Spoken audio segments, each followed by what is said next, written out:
আসসালামু আলাইকুম। দূরে কাছে যে যেখানে বসে এই মুহূর্তে ভিডিওটা দেখছেন তাদের সবাইকে মাহফুজা কিচেন ভিডিওতে ওয়েলকাম।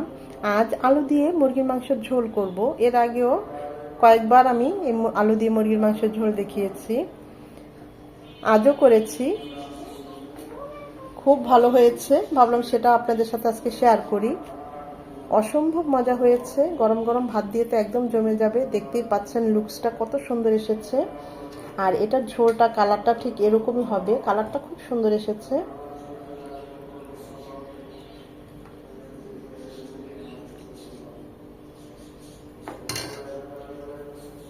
তা আমি কিভাবে আলু ঝোল দিয়ে মুরগির মাংস ঝোলটা করলাম সেই ভিডিওতেই এখন চলে যাব।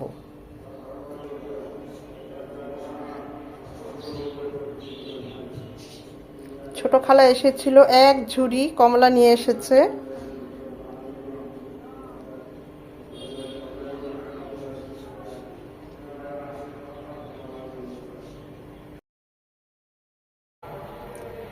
প্যানে দিয়ে দিচ্ছি সয়াবিন তেল 3 চামচের মতো। তেলটা গরম হয়ে এলে দিয়ে দিব 3-4 টুকরা তেজপাতা, 2টো দারচিনি, 4টা সাদা এলাচ, 8-10টা গোলমরিচ আর 3টা লবঙ্গ। গোটা মশলাগুলো 1 মিনিট হবে, এ থেকে সুন্দর একটা অ্যারোমা চলে আসবে। 2টো বড় পেঁয়াজ কুচি, এখানে 2টো হাড় মুরগি নিয়েছি, রেগুলার কাট করে কেটে নিয়েছি। শুধু 2টো পিস, সিনার 2টো পিস তো ছোট ছোট ছিল, ওই 2টো কাটে নাই। বাকিগুলো সবই রেগুলার কাট করে কেটে নিয়েছি। খুব ভালোভাবে ধুয়ে পানিটা ছড়িয়ে নিয়েছি। পেঁয়াজটা একদম নরম করব না। এই পর্যায়ে আমরা চিকেনগুলো দিয়ে দিব। এই তেলে আর পেঁয়াজে চিকেনগুলো ভেজে নেব।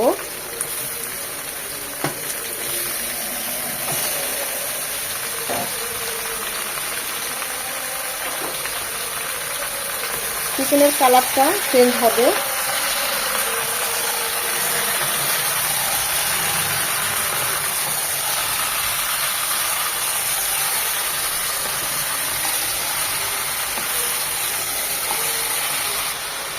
এই হাঁড়িতে হবে না, আর একটু বড় হাঁড়ি নেব,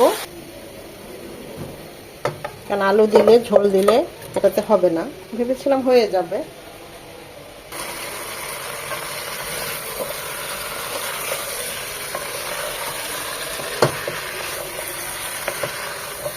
যখন চিকেনটা কালারটা এরকম চেঞ্জ হয়ে আসবে, ঠিক এই পর্যায়ে দিয়ে দেবো 2 চামচ আদা রসুনের পেস্ট। এটাকেও এটার সাথে আদা রসুনের সাথে চিকেনটাকে আরও 3-4 মিনিট ভেজে নেব, যেন আদার ঝাঁঝালো গন্ধটা চলে যায়।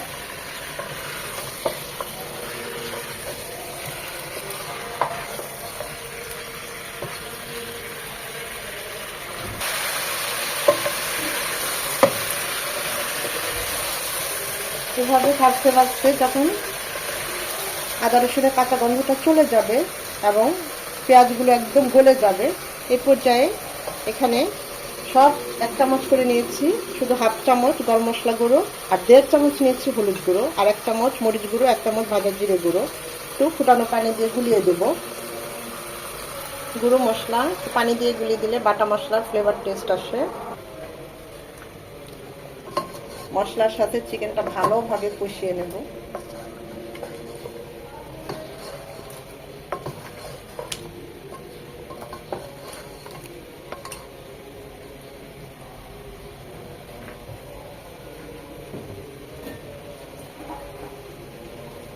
এটা কষবে মিনিমাম 8 থেকে 10 মিনিট।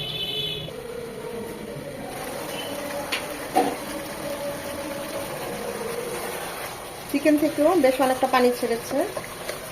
একদম ভালোভাবে কষিয়ে নিতে হবে। এটা আরও 3-4 মিনিট কষবে।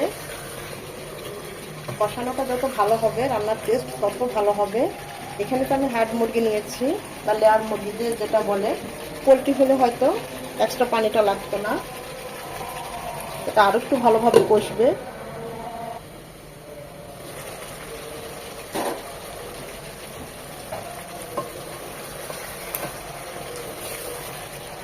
মশলার সাথে চিকেনের একদম গায়ে গায়ে লেগে যাবে।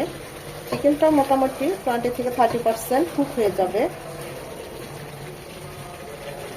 এই পর্যায়ে যারা আলু পছন্দ করেন আলু দিয়ে দিবেন।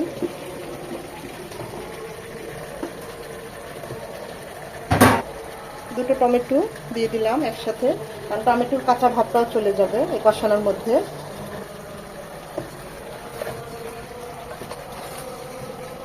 আলু দিয়েও এই চিকেনের সাথে 4 থেকে 5 মিনিট কষিয়ে নেব।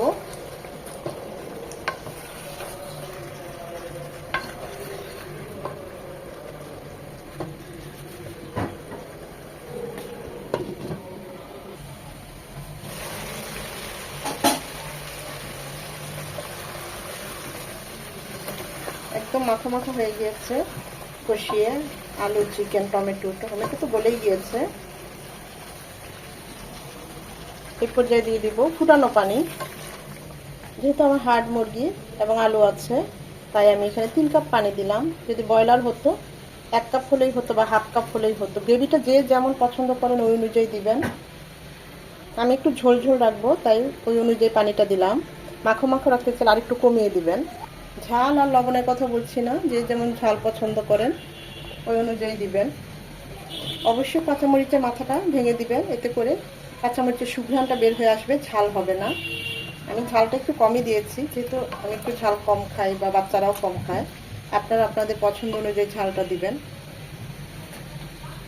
এটা এখন কুক হবে মিনিমাম আরও 8-10 মিনিট।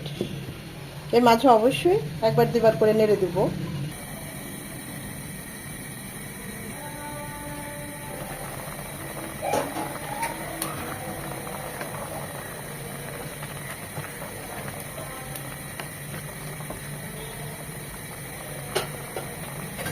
টেস্ট করেছি, আর একটু লবণ লাগবে, তাই আরও একটু লবণ দিয়ে দিলাম।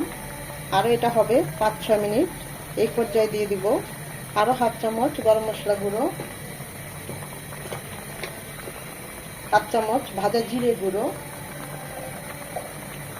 1 চামচ জয়ফল জয়ত্রী গুঁড়ো। নামানো শেষ পর্যায়ে 3-4 মিনিট আগে অবশ্যই ভাজা জিরে গুঁড়ো আর গরম মশলা গুঁড়োটা দিবেন।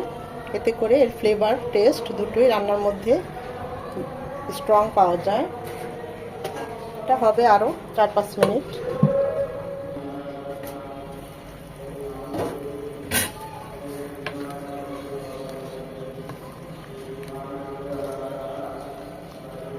আমাদের আলু, মাংস সব সেদ্ধ হয়ে গিয়েছে। আমি অফ ক্যামেরায় চেক করেছি, দেখুন একদম সেদ্ধ হয়ে গিয়েছে। একটু ঝোল ঝোল রাখবো, কারণ আলু কিন্তু ঝোল টানে।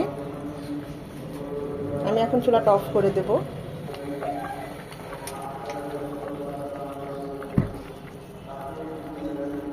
আমি এর আগেও আলু দিয়ে মাংসের ঝোল দেখিয়েছি, মুরগির মাংসের।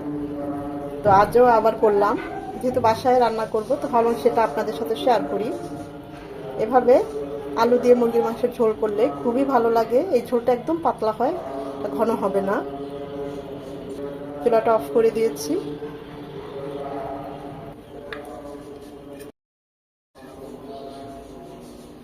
এই ঝোলটা এরকম পাতলাই হবে। এত সুন্দর একটা সুঘ্রাণ চলে এসেছে, মনে হয়েছে দেশি মুরগি রান্না করেছি। খুব মজা হয়েছে। গরম গরম ভাত দিয়ে, রুটি, পরোটা দিয়েও এটা খুব ভালো লাগে। আশা করি আজকের এই ভিডিওটা আপনাদের ভালো লেগেছে। যদি ভালো লেগে থাকে লাইক, কমেন্ট, শেয়ার করে দিবেন। সময় নিয়ে যারা এতক্ষণ এই ভিডিওটা দেখেছেন তাদের সবাইকে অসংখ্য ধন্যবাদ।